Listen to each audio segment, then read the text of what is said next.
Hallelujah. മഹത്വം മഹത്വം, ആരാധന ആരാധന. Hallelujah hallelujah.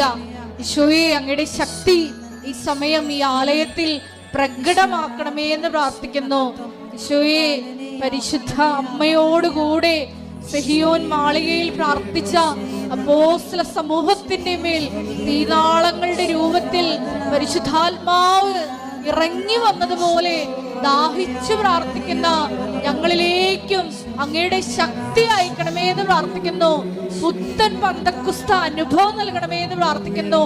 ലോകത്തിന്റെ അതിർത്തികളിൽ വരെയും നിനക്ക് സാക്ഷ്യം വഹിക്കുവാൻ ഞങ്ങളെ തിരഞ്ഞെടുത്ത് അഭിഷേകം ചെയ്യണമേ എന്ന് പ്രാർത്ഥിക്കുന്നു. വലിയ വലിയ ദൈവാനുഭവങ്ങൾ നൽകണമേ എന്ന് പ്രാർത്ഥിക്കുന്നു. Hallelujah hallelujah. മഹത്വം മഹത്വം, ആരാധന ആരാധന. Hallelujah hallelujah. യേശുവേ ആരാധന. ഹല്ലേലൂയ. പരിശുദ്ധ പരമദിവ്യകാരുണ്യത്തിന് നേരവും ആരാധനയും സ്തുതിയും പുകഴ്ചയും ഉണ്ടായിരിക്കട്ടെ. പരിശുദ്ധ പരമദിവ്യകാരുണ്യത്തിന് നേരവും ആരാധനയും സ്തുതിയും പുകഴ്ചയും ഉണ്ടായിരിക്കട്ടെ. പരിശുദ്ധ പരമദിവ്യകാരുണ്യത്തിന് നേരവും ആരാധനയും സ്തുതിയും പുകഴ്ചയും ഉണ്ടായിരിക്കട്ടെ. ഏറ്റുമെല്ലാം അമ്മേ, പരിശുദ്ധ അമ്മേ, അമ്മേ പരിശുദ്ധ അമ്മേ, ദൈവമാതാവേ, ദൈവമാതാവേ, കൃപാസനത്തിലൂടെ ഞങ്ങൾക്കും ഞങ്ങളുടെ ദേശത്തിനും അമ്മ മാധ്യസ്ഥം തേടിത്തന്ന എല്ലാ അനുഗ്രഹങ്ങൾക്കും കൃപകൾക്കും ഞങ്ങളിപ്പോൾ ഹൃദയം നിറഞ്ഞ നന്ദി പറയുന്നു.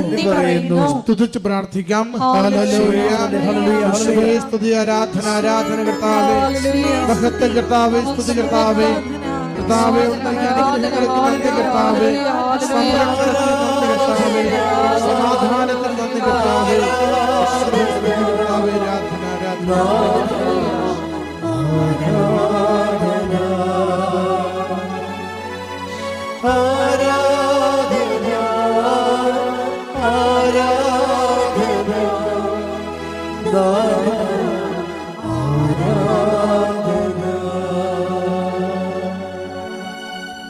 പരിശുദ്ധ പരമദിവ്യകാരുണ്യത്തിന് നേരവും ആരാധനയും സ്തുതിയും പുകഴ്ചയും ഉണ്ടായിരിക്കട്ടെ.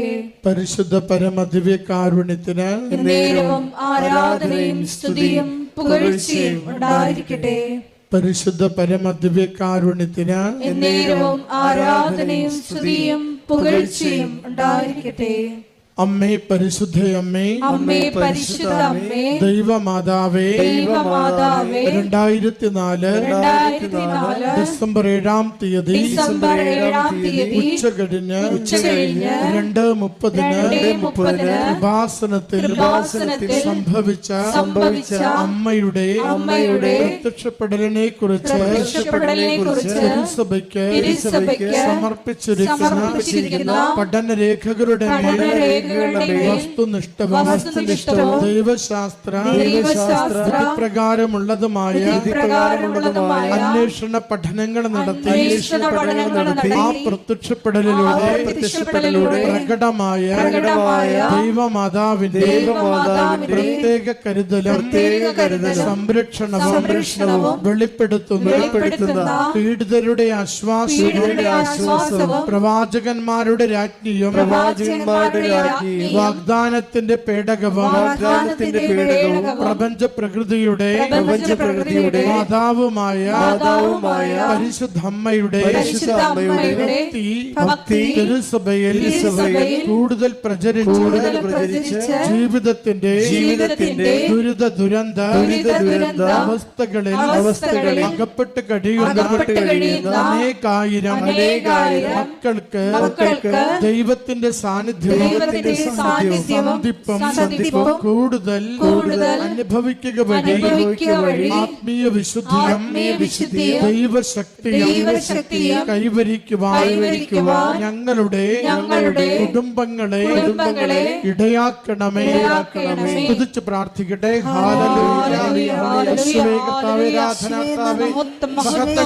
സ്തുതി കർത്താവേ, ആരാധന ആരാധന കർത്താവേ, മഹത്വ കർത്താവേ, സൗഖ്യപ്പെടുത്തണമേ കർത്താവേ, സഹായിക്കണമേ കർത്താവേ, വഴിതെളിച്ച് തരണമേ കർത്താവേ. ആരാധന ആരാധന. ഹല്ലേലൂയ ഹല്ലേലൂയ കർത്താവേ സ്തുതി. കരങ്ങൾ വീശിക്കൊണ്ട്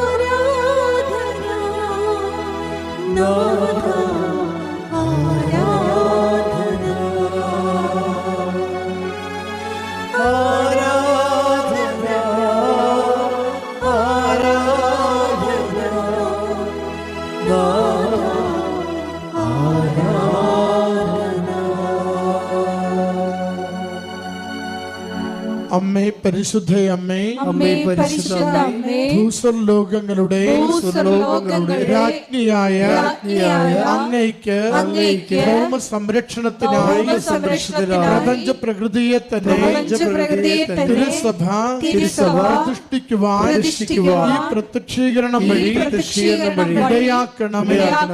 പരിശുദ്ധ അമ്മേ, ജപമാല മാതാവേ, സകല കൃപാസനം പ്രാർത്ഥനകളോടും ചേർത്ത് ഞങ്ങളിപ്പോൾ പ്രാർത്ഥിക്കുന്ന ഈ സമൂഹത്തിന്റെ പ്രത്യേക നിയോഗവും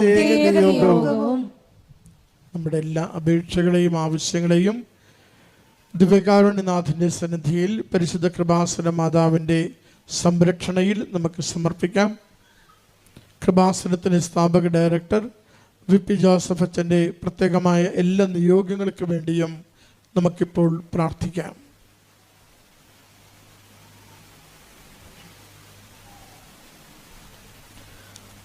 അമ്മയുടെ പ്രത്യക്ഷീകരണത്തിന്റെ ഈ അനുഗ്രഹവേളയിൽ ഞങ്ങൾക്ക് സാധിച്ചു തരുവാൻ കനിയണമേ.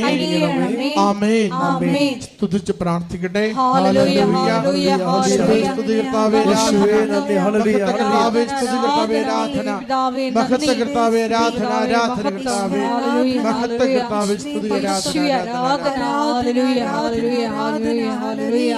ഈശോയെ നന്ദി, ഈശോ ആരാധന. ഹല്ലേലൂയ. നമുക്കെല്ലാവർക്കും എഴുന്നേറ്റ് നിന്നുകൊണ്ട് ഗായക സംഘത്തോട് ചേർന്ന് കരങ്ങളടിച്ച് ദൈവസ്നേഹത്തോടെ ദൈവത്തെ മഹത്വപ്പെടുത്തി പാടി പ്രാർത്ഥിക്കാം.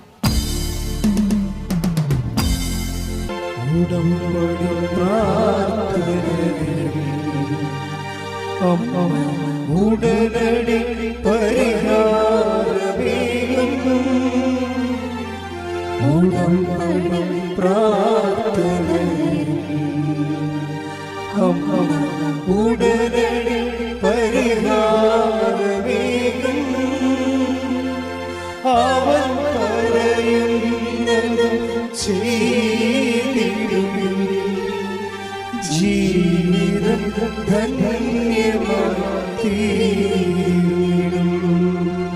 അവൻ പറയുന്നത് ചെയ്തിടും, ജീവിതം ധന്യമാക്കിയിടും.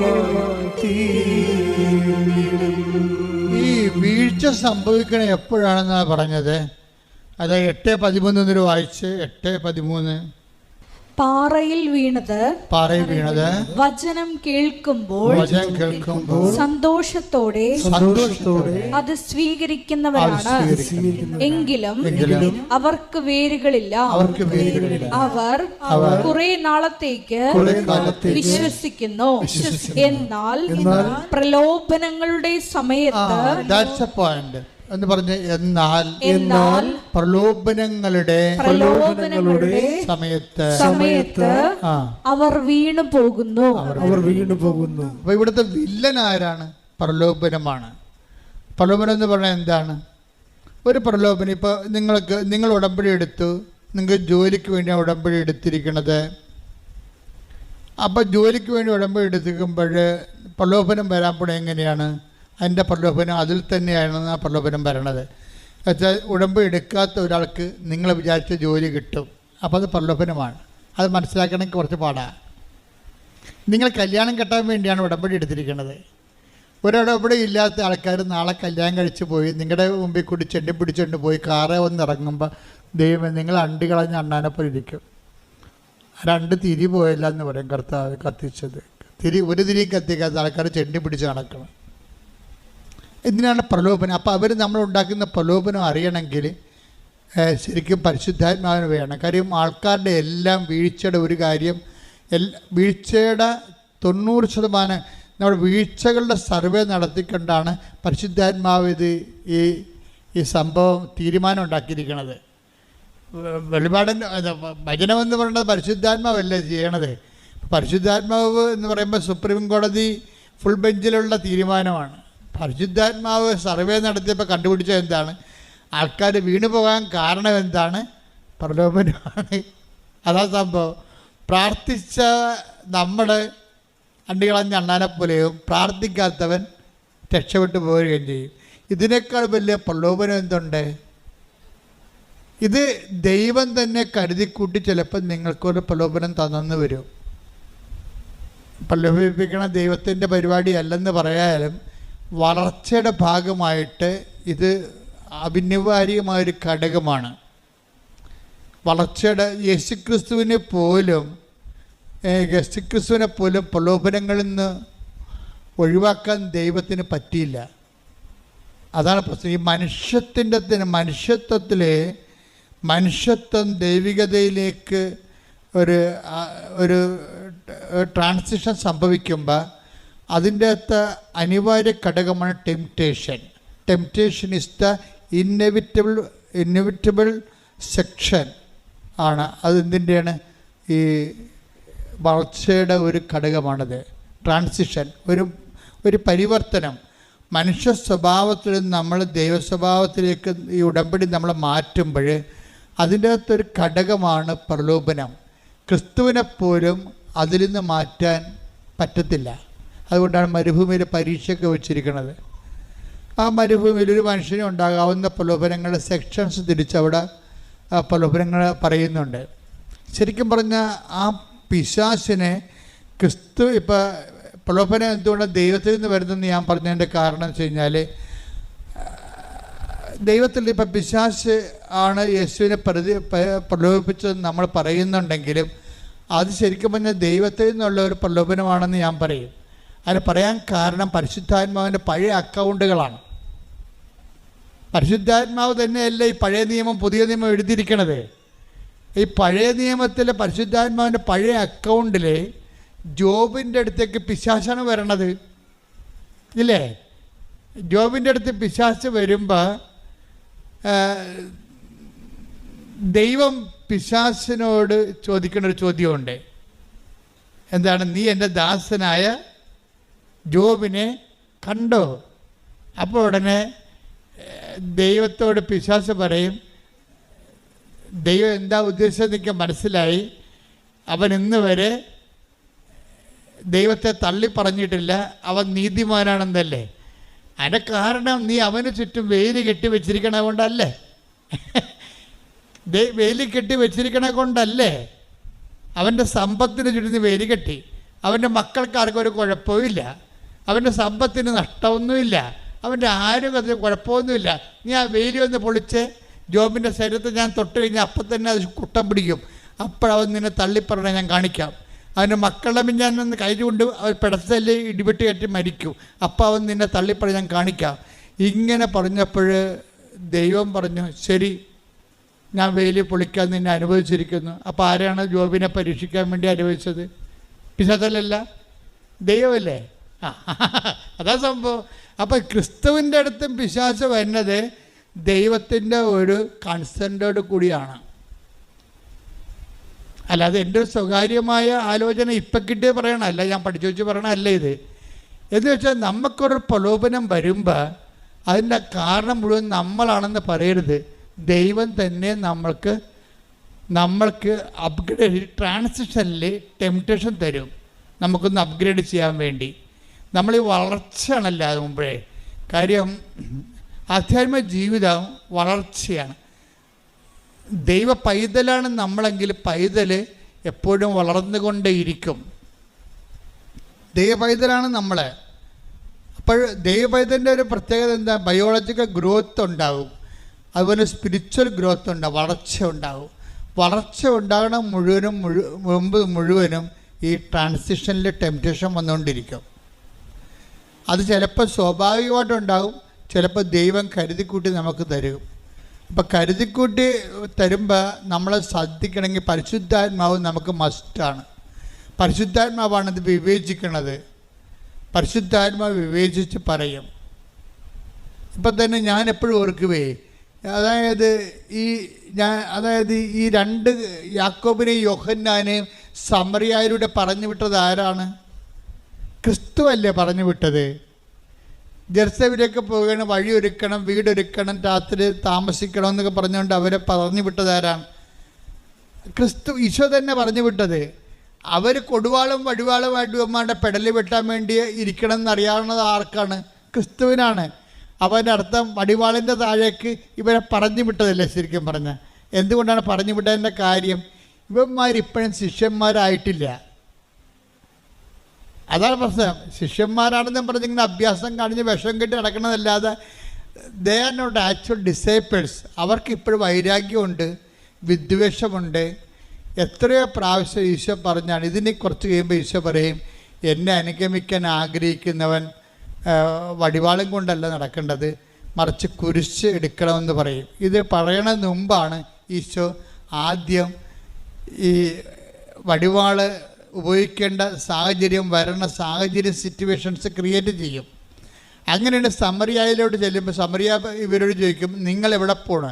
അപ്പോൾ പറയും, ഞങ്ങൾ ക്രിസ്തുവിൻ്റെ ആൾക്കാരാണ്. എന്ന് വെച്ചാൽ അതൊരു ഭീഷണിയാണ് അവർ പറയണത്. കാനായിൽ വെള്ളം വീഞ്ഞാക്കിയ, കടലിന് മീതെ നടന്ന് അപ്പം വർദ്ധിപ്പിച്ച, ഇന്ന് ലോകത്ത് കേട്ടുകേൾവിയുള്ള ഏറ്റവും വലിയ ദൈവപുത്രനായ ക്രിസ്തുവിൻ്റെ ആൾക്കാരാണ് ഞങ്ങൾ. അപ്പം സമരക്കാരും അന്ന് ഇവിടെ വില പോകത്തില്ല, ഇതിൻ്റെ പാട് തിരക്കാൻ പറയും. ഇവിടെ കൂടി പോകണമെന്നുണ്ടെങ്കിൽ മൗണ്ട് ഗെറിസിമിൽ ആരാധിക്കണം, അല്ല ജെറുസലേമിൽ ആരാധനയ്ക്ക് ഞങ്ങൾ അംഗീകരിക്കത്തില്ല. ഞങ്ങളുടെ അംഗീകാരമുള്ള ആരാധന ഗെറിസിം മലയിലാണ് ഉള്ളത്. ഗെറിസിം മലയിൽ ആരാധിക്കാൻ പറ്റുമെങ്കിൽ മാത്രം അത് പറ്റത്തില്ല എന്ന് പറയുന്നത് ഇവർ അത് വിഗ്രഹ ആരാധന എന്ന് പറഞ്ഞിട്ട് ഇവർ പറയും. അപ്പം പറയും, അങ്ങനെ പോകണമെങ്കിൽ കൈകാര്യം പറ്റുമെന്ന് അവർ പറയും. അപ്പോഴിവർക്ക് പറഞ്ഞിട്ട് പറയും, സ്വർഗത്തിൽ നിന്ന് അഗ്നി ഇറങ്ങി തീയും ഗന്ധകം ഇറങ്ങി ഇവർ നശിപ്പിക്കണമെന്ന് പറയും.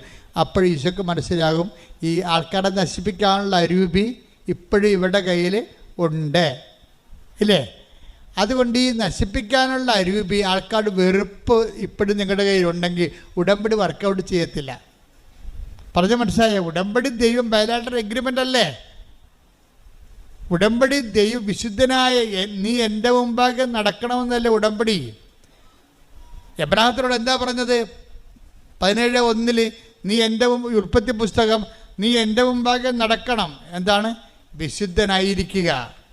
അപ്പോൾ ഉടമ്പടി വിശുദ്ധിയുള്ള വ്യക്തിക്ക് മാത്രമേ ഉടമ്പടി ചെയ്യാൻ പറ്റത്തുള്ളൂ. ദൈവം വിശുദ്ധനായത് കൊണ്ടാണ്. ഇവരുടെ ഉള്ളിൽ വൈരാഗ്യം, വിദ്വേഷം, ചതിയും അഹങ്കാരവും മുൻകോപവും ഉള്ളത് കൊണ്ട് അത് ഇവരെ കൊണ്ട് തന്നെ പുറത്തെടുപ്പിക്കാൻ വേണ്ടി കരുതിക്കുട്ടി ഇവർക്കൊരു പ്രലോഭനം കൊടുക്കുകയാണ്. എന്താ കൊടുക്കണത്? ആ സമറിയായവരുടെ വിടുകയാണ്. ഈശോക്കറിയാം അവിടെ വടിവാളുമായിട്ട് ആൾക്കാർ നിൽക്കുന്നുണ്ടെന്ന്.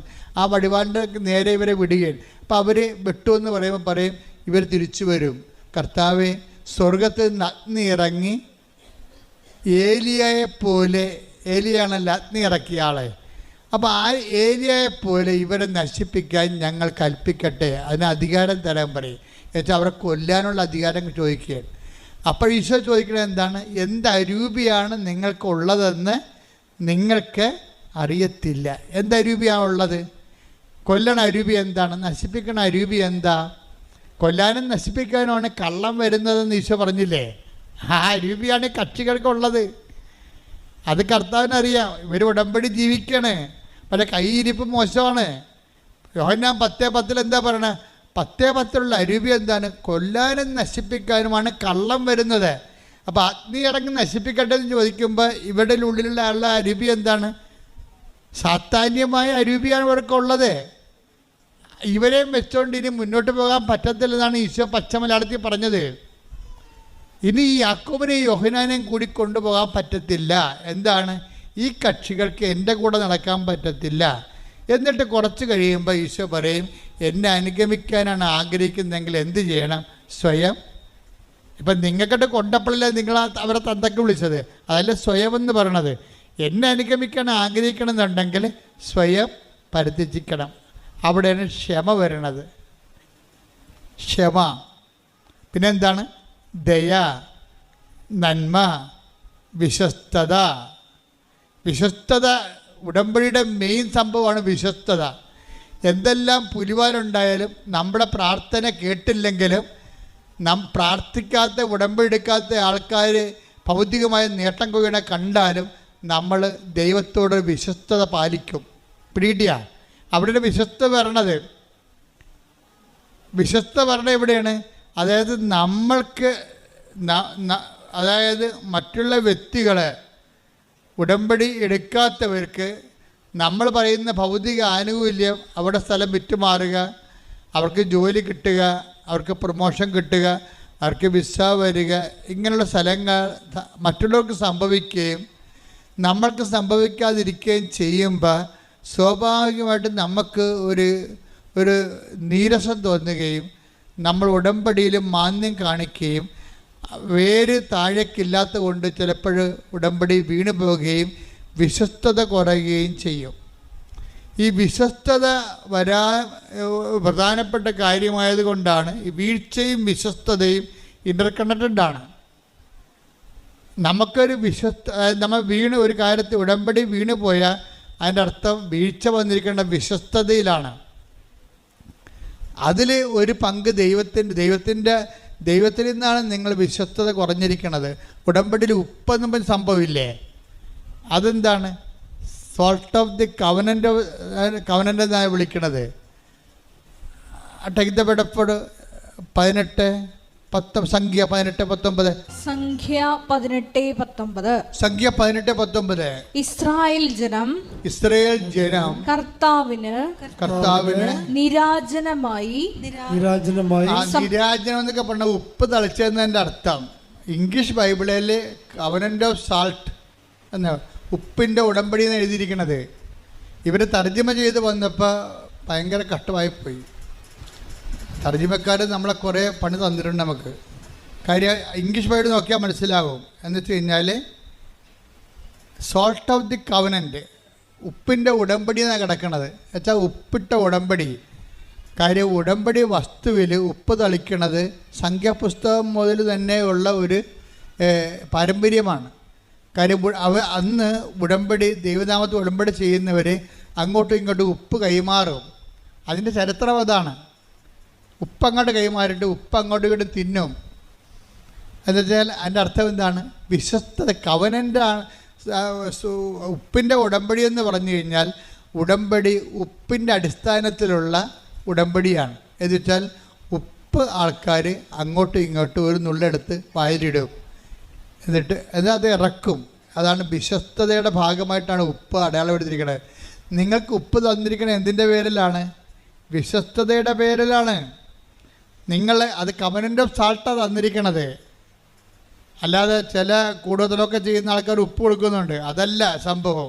ഉടമ്പടിയിൽ ഉപ്പ് വന്നു കഴിഞ്ഞാൽ that is covenant of salt.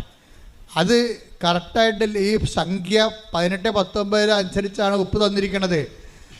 അത് പല പ്രാവശ്യം വെഞ്ചരിക്കും, ഒരു പ്രാവശ്യമല്ല. ഒരു മുറിയിലിത് വെച്ചിട്ട് എല്ലാ ദിവസവും പോയി അത് വെഞ്ചരിക്കും. അപ്പോൾ ചില പദാർത്ഥങ്ങൾക്കൊക്കെ 100 വെഞ്ചരിപ്പൊക്കെ കിട്ടുന്നുണ്ട്. ചിലതിന് തീർന്നു പോയ വസ്തുക്കൾ ചിലപ്പോൾ 2 വെഞ്ചരിപ്പേ കിട്ടുന്നുള്ളായിരിക്കും. പക്ഷേ ഒത്തിരി വെഞ്ചരിപ്പ് കിട്ടിയിട്ടാണ് നിങ്ങളുടെ കയ്യിലേക്ക് ആ നേർച്ച വസ്തുക്കളെല്ലാം വരണത്. ഒരു 50 വെഞ്ചരിപ്പോ അല്ലെങ്കിൽ 100 വെഞ്ചരിപ്പോ ഒക്കെ കിട്ടിയിട്ടാണ് നിങ്ങളുടെ കയ്യിൽ. കാര്യം എല്ലാ ദിവസവും ഞാൻ വെഞ്ചരിക്കും അവിടെ പോയി. കാര്യം വെച്ചാൽ ആ നേർച്ച വസ്തുക്കളെ തന്നെയും പിന്നെയും വെഞ്ചരിച്ചുകൊണ്ടിരിക്കും. അതിനെ എംപവർ ചെയ്ത് അതെന്താ വെഞ്ചരിക്കണതിൻ്റെ കാര്യം? അതൊരു അനുഷ്ഠാന പ്രക്രിയ അല്ല. ശരിക്കും പറഞ്ഞാൽ വെഞ്ചരിപ്പെന്ന് പറയുന്നത് ഒരു അനുഷ്ഠാന കർമ്മത്തിൻ്റെ രീതിയിലുള്ള ഒരു വെഞ്ചരിപ്പല്ലത്.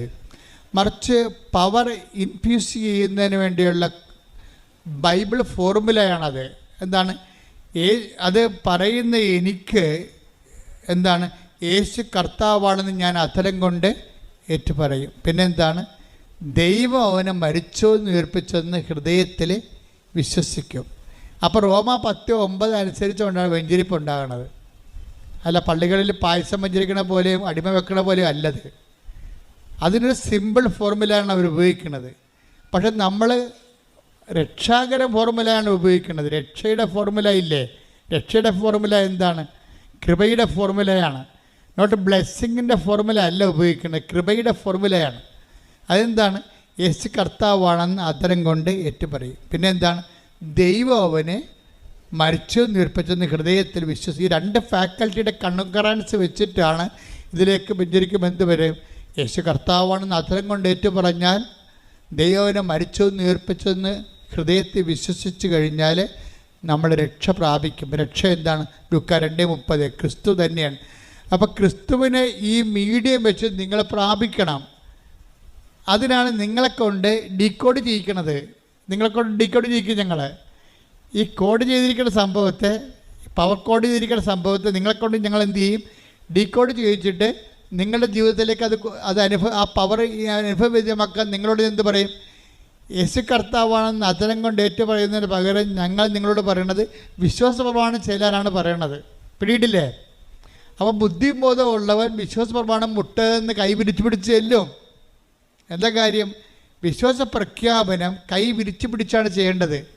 കാര്യം ക്രിസ്തു രക്ഷ പ്രഖ്യാപിച്ചത് കൈ വിരിച്ചു പിടിച്ച് കുരിശക്കറന്നാണ്. അപ്പോൾ ക്രിസ്തുവിൻ്റെ രക്ഷാകര നടപടിക്രമങ്ങളോട് നമ്മൾ മാനസികമായിട്ട് യോജിച്ചുകൊണ്ടാണ് മുട്ടെന്ന് കൈ വിരിച്ച് പിടിച്ചേക്കണം. അല്ലാതെ കരിസ്മാറ്റിക് ചെയ്യണ പോലെ കൈ ഉയർത്തി പിടിക്കുകയല്ല. അത് തിരുവുദ്ധാനത്തിൻ്റെതാണ്. പരിഹാരം ചെയ്തത് കൈ വിരിച്ചു പിടിച്ചാണ്. രണ്ടിനും ഭയങ്കര വ്യത്യാസമാണ്.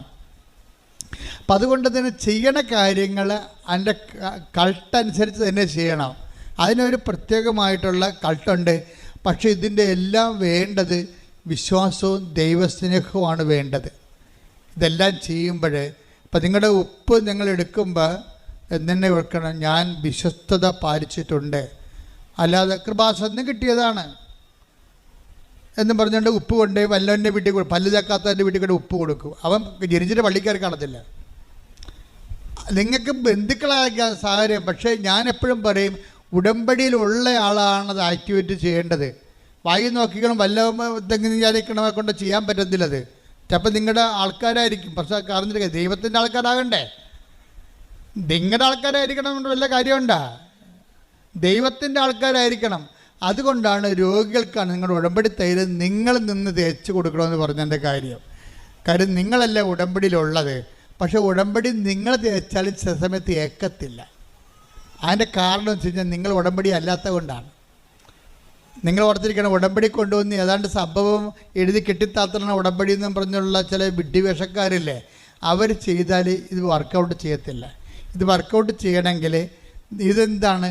നമ്മൾ ഉടമ്പടിയിൽ ഒരു ഉപ്പ് തളിക്കണത്, അല്ലെങ്കിൽ ഒരു ഉടമ്പടി കാശുരൂപം കൈമാറുന്നതോ, അല്ലെങ്കിൽ ഒരു ഉടമ്പടി തൈലം കൊണ്ട് കുരിശ് വരക്കണതോ. ഇപ്പോൾ കഴിഞ്ഞ ദിവസങ്ങളിൽ ഒരു സാക്ഷ്യം ഉണ്ടായി. സാക്ഷി ആരാ പറഞ്ഞു? ഒന്ന് ശ്രദ്ധിച്ച മക്കളെ. യേശുവേ സ്തോത്രം. Hallelujah, hallelujah, hallelujah. യേശുവേ സാക്ഷ്യങ്ങളിലൂടെ ഞങ്ങളോട് സംസാരിക്കാൻ നന്ദി പറയുന്നു.